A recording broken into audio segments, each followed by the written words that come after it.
I don't exactly know how this is going to go. I'm kind of just winging it, as it were.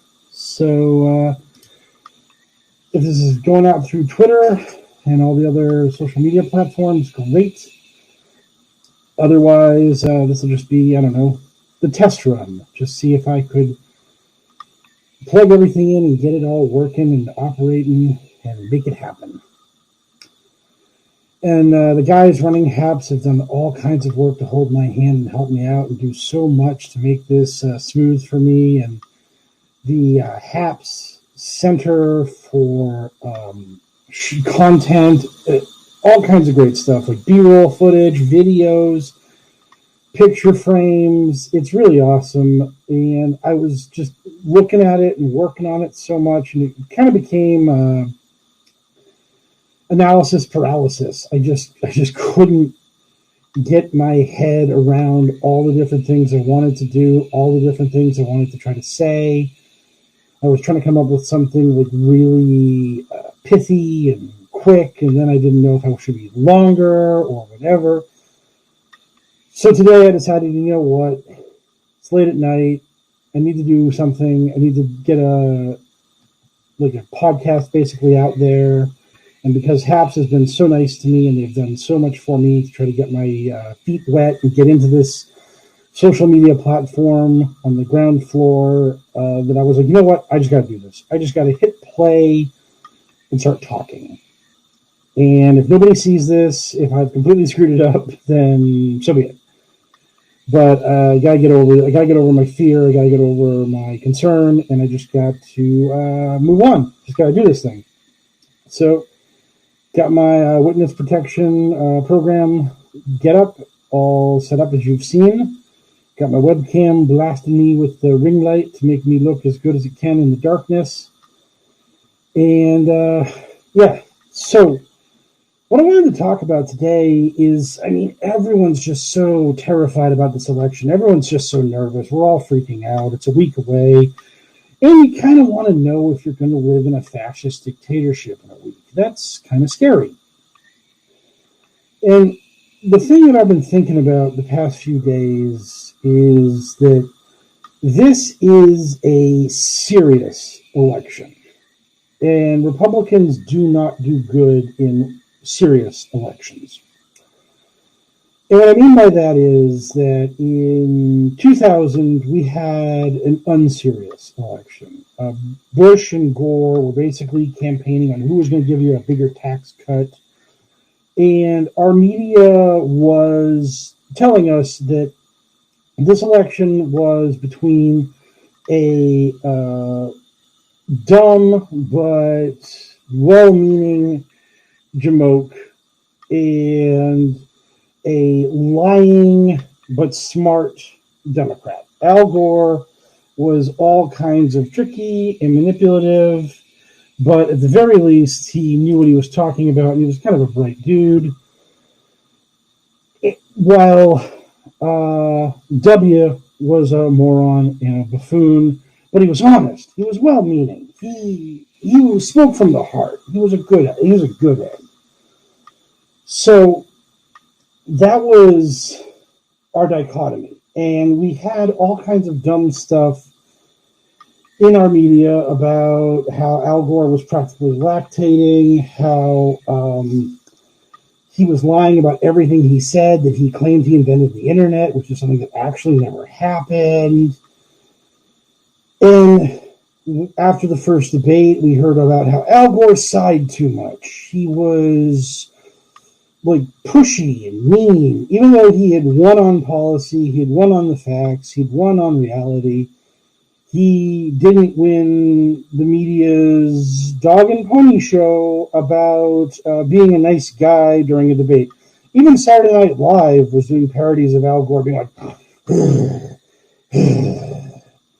and this was our election in 2000. It was this just personality over policy nonsense, and we had people screaming that they were two wings of the same bird, and you had to vote green to save America, and Ralph Nader, and yada yada, and Bush gets in. Now, 2004 was a serious election, But that was after 9/11. It was the Iraq War. And Bush was able to present himself as serious while he was able to present Kerry as not being serious enough to handle the job. But that was the only serious election since 2000 that a Republican was able to win. In 2008, the economy was in free fall. We were entering the Great Recession. Bush's wars sucked. Everything was going really badly, so people really cared about what mattered, and so Obama won a serious election. 2012, likewise, was serious. It was a referendum on Obamacare and what Obama had done. Now, don't think this doesn't mean that there wasn't unserious nonsense involved. I mean, Republicans love to bring up unserious nonsense. There was Obama's bad bowling score. There was Obama's fancy mustard and lettuce and all that kind of nonsense. And people waving around tire gauges saying that was Obama's plan to combat climate change. But those were minor stories. They were things that Republicans just threw out there to see if they could get traction and results off of them. They weren't main conversation points of the election. They weren't the big thing that was going on the whole time. So that was like the unserious nature of Republican politics meeting up with a very serious election, and as a result, they couldn't handle it, and Obama won. And then 2012, you had Donald Trump running around saying that Obama was born in Kenya. You had birtherism. You had Romney tacitly condoning birtherism.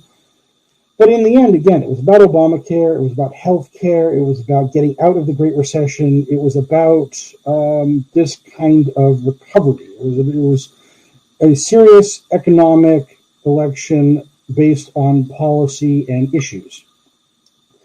And yes, there were things like the Romney 47% tape, and there was this binders full of women in the debates, blah, blah, blah. But the fundamental issue, the fundamental conversation was, is Obamacare a good thing? Is it a bad thing? And Romney said it was bad, and Obama said it was good, and we had a referendum basically on this health care policy that Obama had gotten passed through the Congress and signed into law. And at the end of the day, Obama won re-election. Then 2016 rolled around. And guess what 2016 was? It was deeply unserious. It was a very silly election. It was an election that was basically kind of based on the idea that Hillary Clinton was going to win anyways, and no one really likes her. So let's rough her up a little bit. Let's make Hillary earn her presidency, and then we can all just sort of agree that that wacky Donald Trump guy probably shouldn't have been president, but no one's going to actually vote for him, right? I mean, that can't happen. So we had months and months of talk about emails and Hillary being untrustworthy and how these were two really unpopular candidates, and oh, how the Republic has fallen. Oh, how low America has been brought by this terrible election of these two terrible people, and I guess somebody has to be president, and it'll probably be Hillary, because again, she actually knows what the job is, and Trump's kind of a moron, but boy, he certainly does connect with a certain segment of the American population who is very white and racist. And yeah, but we can't say those things because that would make people sad. So we're going to talk about economic anxiety and whatnot, will you? And a few months of emails here, a few months of both these candidates kind of suck, and what are you going to do about it? Because American democracy is terrible and bad. Ba ba ba, boo boo boo, Comey letter, boom, President Trump. Didn't see that coming, did you? The plot twist. And so you had Trump win this unserious election, and now we have a very unserious president. Then what happens? 2020 rolls around. COVID, economy bad, lots of dead people, not good. Guess what? 2020 is a serious election. Now, you'll notice that Bush in '04 ran as an incumbent president in a serious election and was able to win. But that was because, at the very least, he was presenting himself as the man that could solve the serious problems of the time. He was combating terrorism by invading Iraq. He was defeating Al Qaeda by toppling Saddam Hussein, by planting the seed of democracy in the Middle East. He was going to bring about peace for the whole world. He was going to save us all by lying about weapons of mass destruction and invading a nation that had nothing to do with the attack on 9/11. And our complacent, useless media pretty much went along with it. So that was how he portrayed himself, and that was how he was able to have the gravitas and the ability to be the only popular vote winner for Republicans since basically George H.W. Bush, his father, in '88. So that happened. But contrast that to 2016. Trump has made it clear he has no desire to actually figure out how to fix COVID.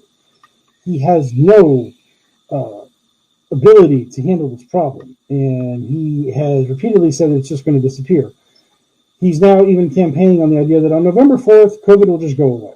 Like, COVID is literally just a Democrat stunt to kneecap him in this campaign.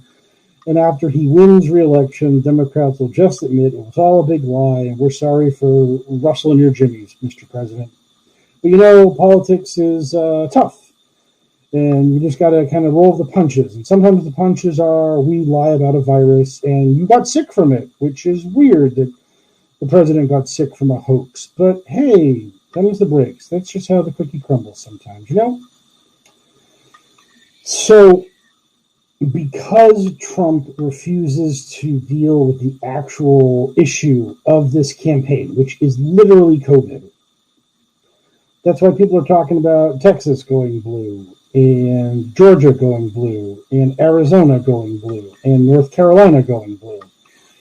And that is why this is an election that I feel is very much safe for the Democrats. And all this doom and gloom, all this fear mongering, all this nervousness is all for naught in a lot of ways. Because to me, why worry about it? Because we're going to have, our votes are going to be in on November 3rd. By November 4th or so, we're going to know who the president-elect is. And then we can go from there. If the election wasn't enough, then we have to go to the streets and blah, blah, blah. But let's see it. Let's see Trump actually try to pull this off. And let's see anyone back his play. Let's see anyone say to themselves, it would be a good idea, ending American democracy to keep Donald Trump in power longer. That sounds just wonderful to me. You think really Ted Cruz or Mark Rubio or John Hawley or Tom Cotton or any of these guys really want to do that? They really want to continue to be under the thumb of a reality comedian, talk show host, moron, bankrupt, idiot guy? They really want to keep this just schmuck in power for even longer than he already has been, and that this is the dream they have? They all imagine themselves president. They all imagine themselves sitting in that big chair being the man and backing Trump and just throwing America away. I don't think they're going to do it. I don't think they have it in them. I could be wrong. We could find out. Again, November 4th, might be in the streets, might be protesting, might be getting ready for some real ugly stuff. But let's get there first. Let's count these votes and see what they're willing to count and see what they're willing to do. And the big thing to me is all of these people who think that they got some big plan about faithless electors or calling off the election after Trump has a small lead in Pennsylvania with like 20% of the vote in, blah, blah, blah. If they were that sharp, if they were that well-oiled a machine, they were going to be able to do these kinds of things, I think they would probably have a better plan than rerunning Pizzagate. Just a thought. I mean, seriously, think about that. Think about how ridiculous this is right now. They are rehashing Pizzagate in an effort to try to get votes. And they're not even being subtle about it. They're literally hitting all the same beats. We found a laptop with incriminating documents on it. Ooh, boy. And guess what? In the seedier, scummier sections of the right-wing universe, there's some child sexual abuse on that laptop. Ooh, the bad guy is really bad. He's evil. We got him now. This is what they're doing, and it's so transparently ridiculous, and it's so absurd that they're just repeating a fake scandal from 4 years ago and expecting it to get traction. And when they watch social media say, no, we're actually not going to let you do this. We're not going to let you swift vote Hunter Biden. We're not going to let you lie about this very obvious lie. And they're like, no, we're supposed to just get away with everything because we're Republicans and we have all the power. And the media always falls for our nonsense and our dirty tricks.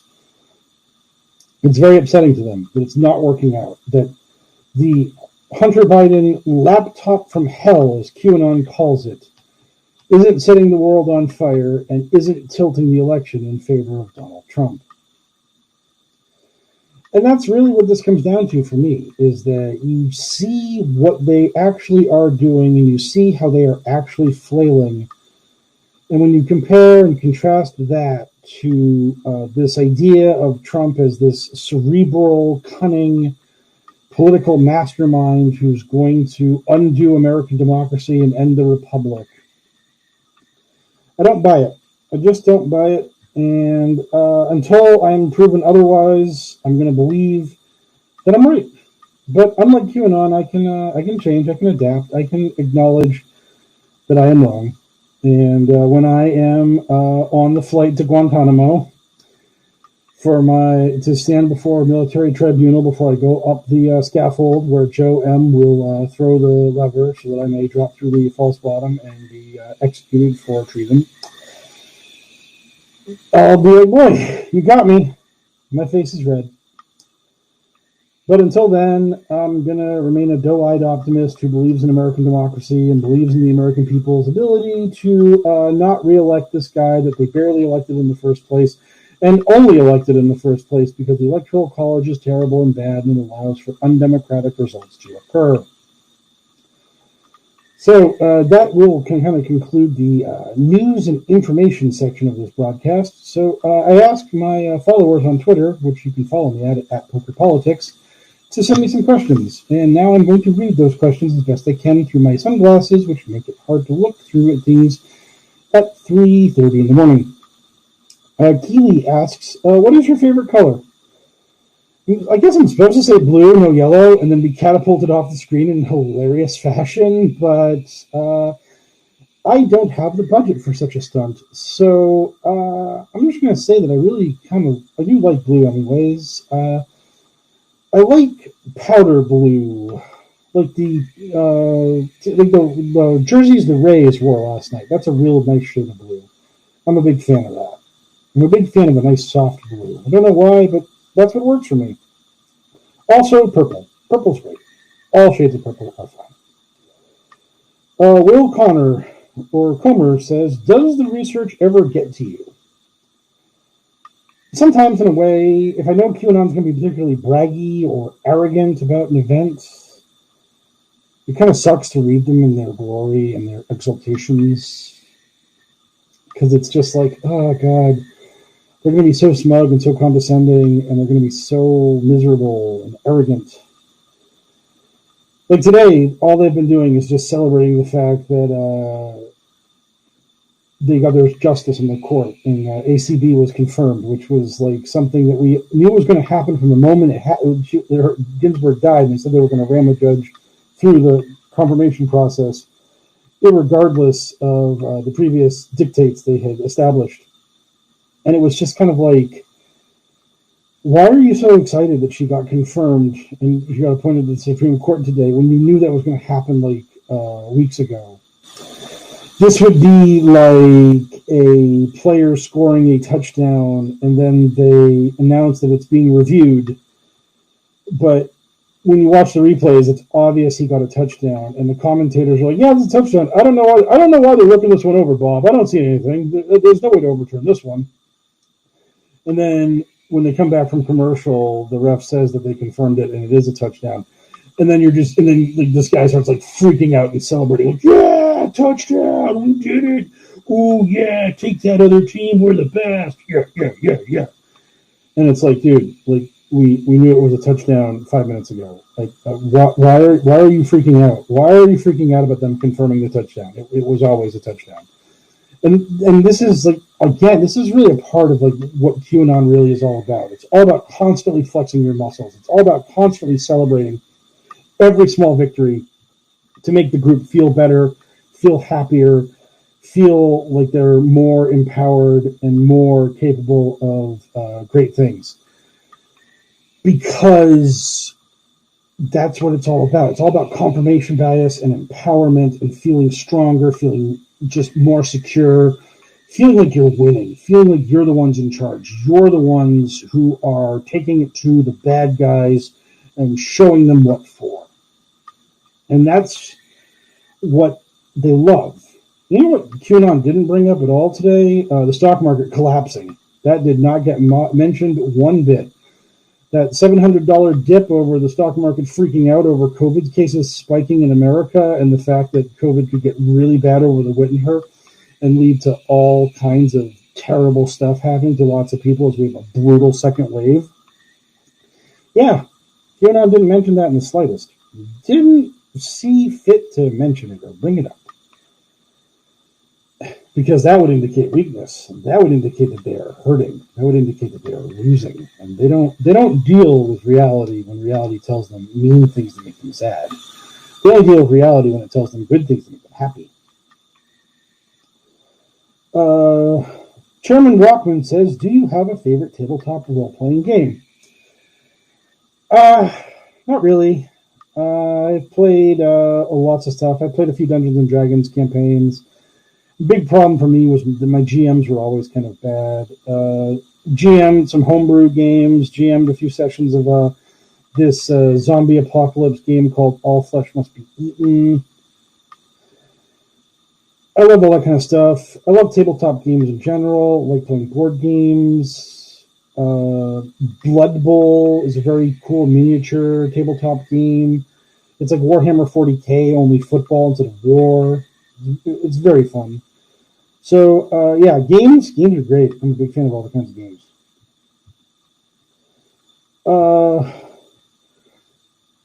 Mr. Mart says, "Why do QAnon Twitter accounts' profile pics have rays of light streaming from their eyes?"